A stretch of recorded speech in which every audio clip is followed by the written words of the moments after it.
Today in the shop, the race truck is getting a set of O-ring cylinder heads. Stay tuned.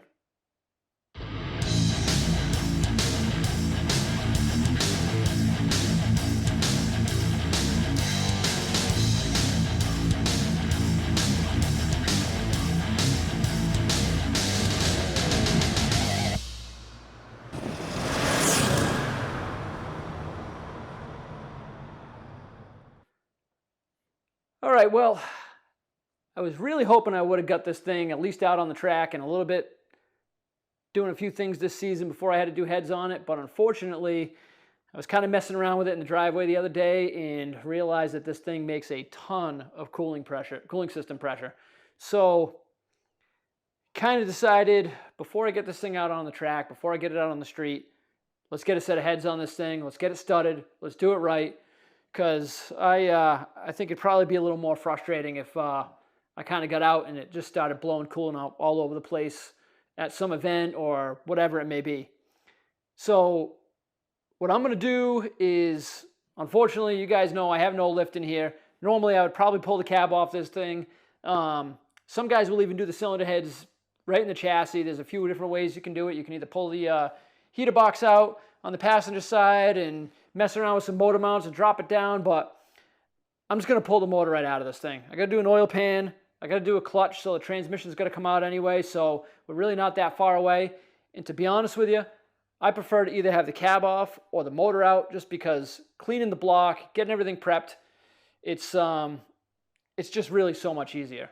So this video, we're probably going to have to do a couple of videos on this thing. I'm going to kind of do a little introductory, tearing down some stuff to get to the motor tonight, and probably get this video posted up, and then we'll maybe do a couple of stages over the next week or so, and really kind of, some of the stuff I'll go into detail, some of it I won't.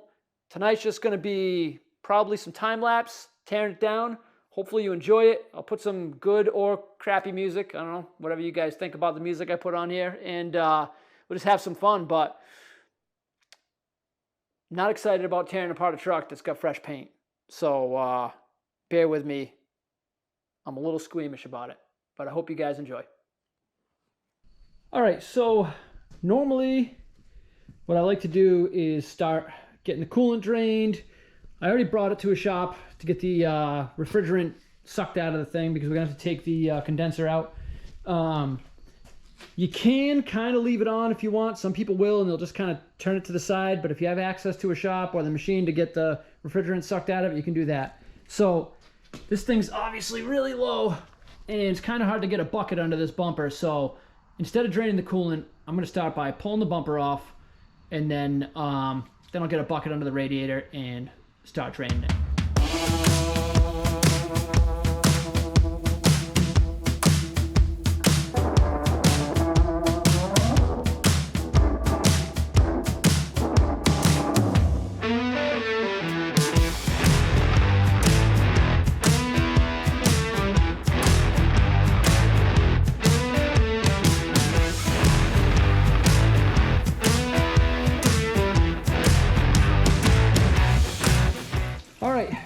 Once the coolant's draining, we can start taking everything else off the front. So we got the grill, headlights, the whole plastic header panel behind that, and then we can start taking everything, all the coolers, the AC condenser, intercooler, all that stuff. Just keep pulling it off one at a time.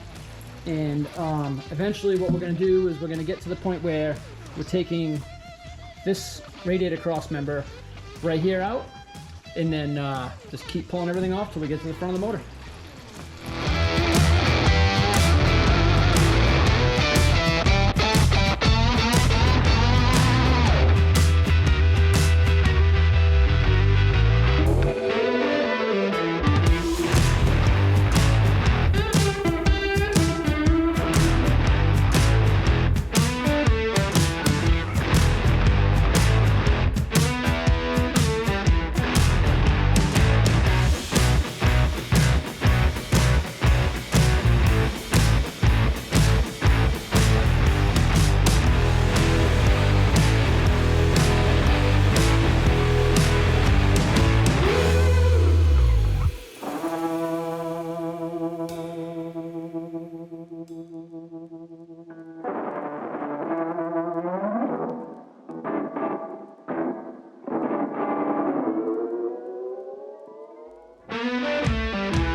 All right, so we made some progress here. Next up is this intercooler, and basically you can take these little air deflectors off. You got to make sure these go back on.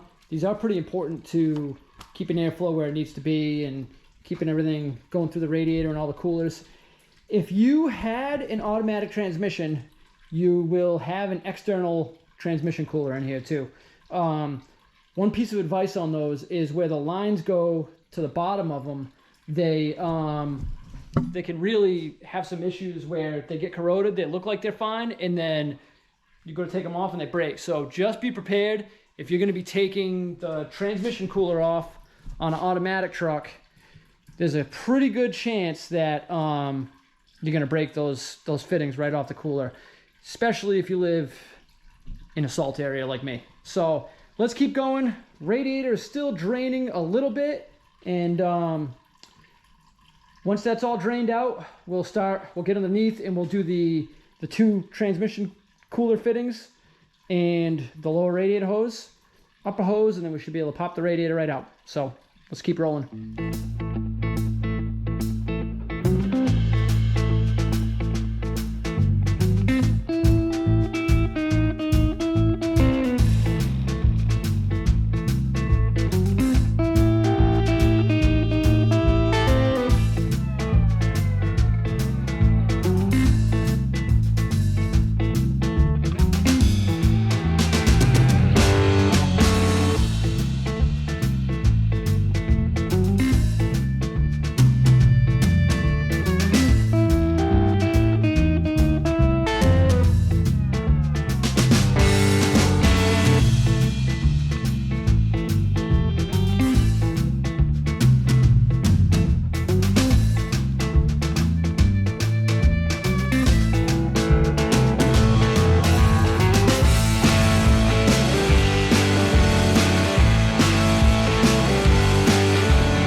Once you get that radiator out of the way, what we're going to do is fan and the inner fan stator, or fan shroud, however you want to call it.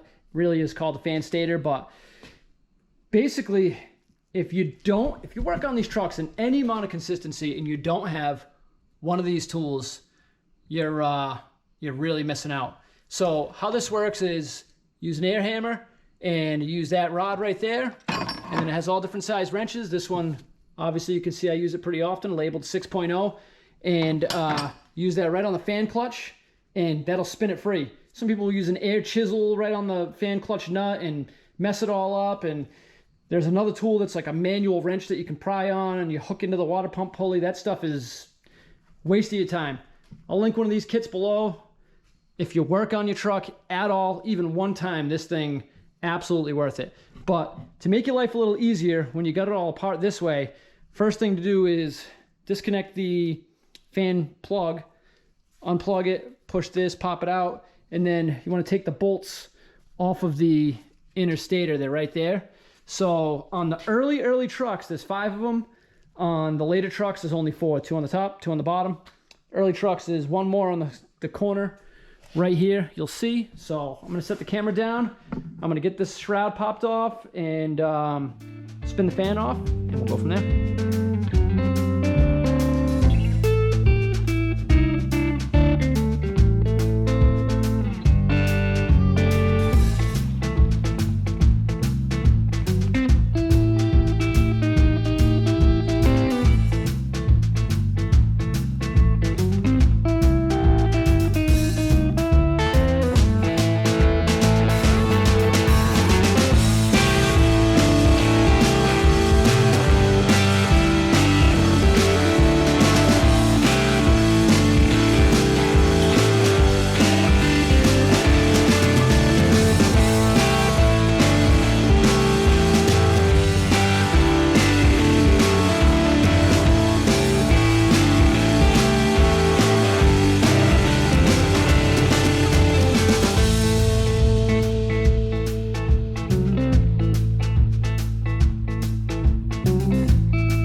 All right, guys, well, I think I'm going to call it quits for the night here, and this will be the end of part one, basically getting to the motor.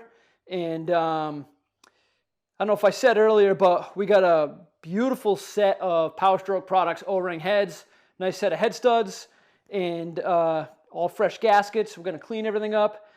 This is the stuff that I didn't really touch. I mean, I went in here a little bit when I did this IPR remote cooler, but aside from that, I really have not done much to this motor at all. So now's the time, and it's crunch time. So we're hoping to get to the Rudy show at the end of September, and we're going to be going there with Blessed Performance, and hopefully we get it done. I mean, I'm pretty confident we will. We got a big pile of parts going on this thing, and I'm pretty confident. The truck ran good, just made some coolant pressure. So I'm gonna work on this again tomorrow night. Hopefully you guys see this video, and then within the next day or two you see another video with the motor out, and then we'll get it on a stand, and I'll start going into a little more detail once the motor's on a stand of the things that I do when I do a head gasket job.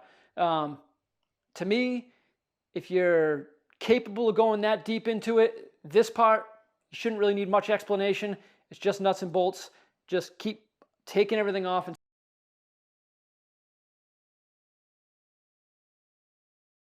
don't forget to subscribe, hit that like button, and we'll see you in a couple of days.